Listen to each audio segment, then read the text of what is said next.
वेदासी बोलणे तुझी जासतेने वेदासी बोलणे तुझी आसतेने वेदासी बोलणे तुझी आसतेने वेदासी बोलणे तुझी जासतेने वेदासी बोलणे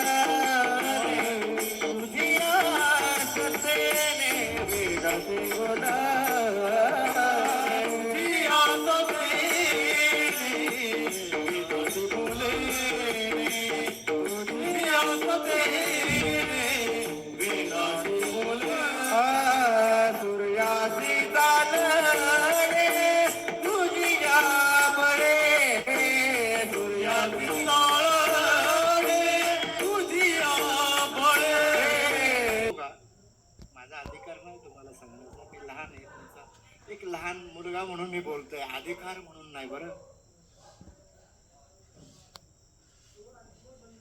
हे संतांची शिदोरी आहे आणि संतांची शिदोरी तुमच्यापर्यंत मांडण्याला मला त्यांनी अधिकार दिलेला आहे. ऐका, या ठिकाणी काय बोलावं, कसं बोलावं, किती बोलावं, कोणाला बोलावं, कोणाचं मन दुखलं नाही पाहिजे अशी मर्यादा संतांच्या गरजी आहे. हा, इथं मोठेपणा चालत नाही, इथं झुकतं माप पाहिजे. कारण इथं पंढरीच्या लोका नाही अभिमान, इथे अभिमान मुळीच. मला वाटतं नवल अहंकाराची गोठी विशेषण लगे अज्ञानापाठी सज्ञानाचे झोपे कठी नाना संकटी ना चरी. ज्यांच्या गळ्यात माळ नाही ना त्यांना माप.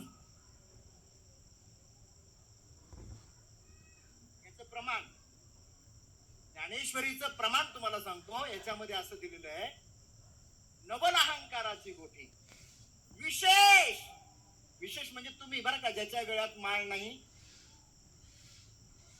बघा अर्थ काय आहे तुम्ही सांगा मला. चला, विशेष न लगे अज्ञाना, म्हणजे अज्ञान म्हणजे ज्याच्या गळ्यात माळ असो नसो, जो अज्ञान आहे त्याला सूट.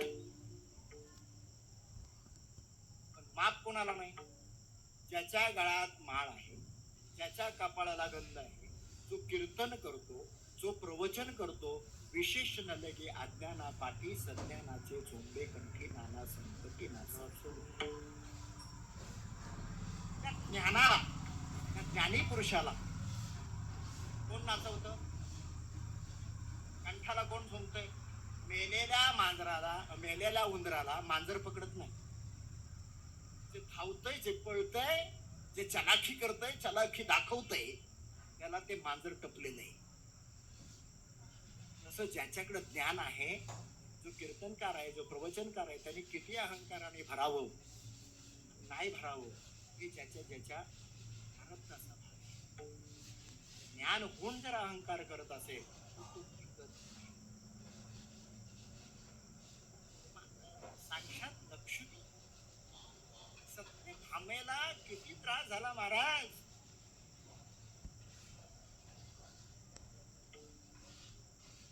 रुक्मिणीनंतर सत्यभामाच होती ना,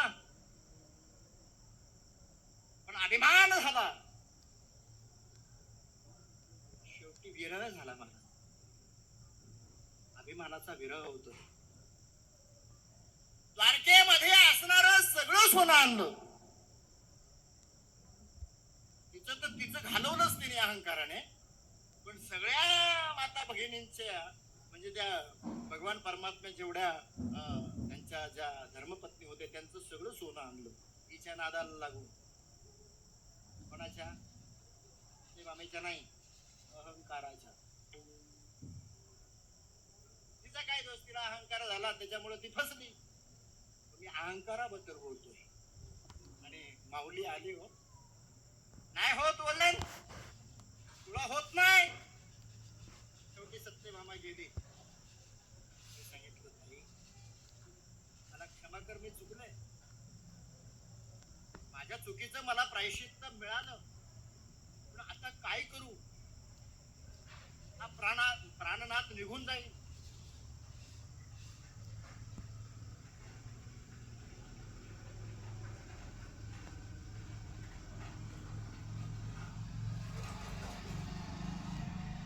हा प्राणनाथ तुमचा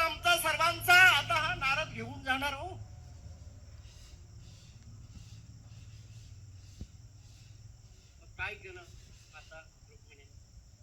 सोनं नाही टाकलं हो. एक तुळशी पत्र घेतलं मला, एक शुद्ध भाव, जे भावाचा भुकेल आहे बघा, धनाचा नाही. खूप धनवान पाहिलंय मी लोकांना, माझ्या संपर्कात तर सगळे धनवानच येतात महाराज. मी महाराज समज माझ्या संपर्कात जे भारतात आले तर माझ आपुल्या पदी बैसविले आणि बाप रुकुमा देवरू भक्ता दिले. आता वरदान मिळाला दुःखाची. आम्ही तुकोबरांच्या विचाराने, तुकोबरांच्या मार्गदर्शनाने चालणारी माणसं आहेत. आम्हाला त्याचा बिलकुल अभिमान नाही. आणि सवयची इंद्रपणाची उटी उतरे मग येऊ लागती माघारे मृत्यू लोका. तोच हा प्रकार आहे. मग वाचागिरी तर मग मोक्ष नाही तुकोबाराय म्हणतात. 100 नाही 1000 जन्म जरी घेतले तरी मिळणार नाही.